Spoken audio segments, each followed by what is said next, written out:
தென்றலே மெல்ல பேசு சீரியல்ல இந்த வாரத்திற்கான ப்ரோமோவுல நம்ம பரமன் சாப்பிட போகும்பொழுது விக்கல் வந்துகிட்டே இருக்கு. கண்டிப்பா கலாமா தான் என்னைய நினைக்கும் அப்படின்னு சொல்லும் பொழுது, இல்ல கலாமாலாம் நினைக்கிறதுக்கு வாய்ப்பே இல்ல. அப்புறம் வேற யாரு நினைப்பா?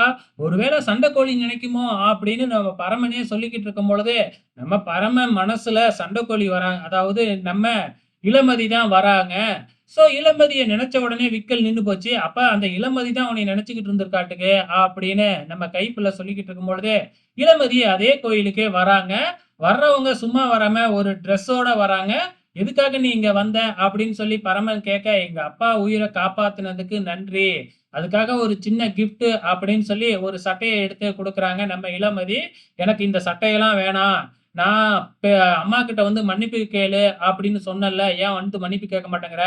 அப்படின்னு கேட்க, "அத மட்டும் என்னால பண்ணவே முடியாது" அப்படின்னு சொல்ல, "அப்படின்னா நான் இந்த ட்ரெஸ்ஸ வாங்கிக்க மாட்டேன்" அப்படின்னு பரமன் சொல்ல, "நீ இந்த ட்ரெஸ்ஸ போடுவ" அப்படின்னு சொல்லிட்டு அங்க வச்சுட்டு போயிடுறாங்க. அப்கமிங்ல என்ன நடக்கும்? தலைவர் எடுத்துக்கிட்டு அந்த ட்ரெஸ்ஸ போட்டுக்கிட்டு வருவாரு. அதுக்கப்புறம் இவங்க 2 பேத்துக்கும் இடையே காதல் உருவாகும். இதுதான் அப்கமிங்ல வரப்போகுது. வெயிட் பண்ணி பார்க்கலாம்.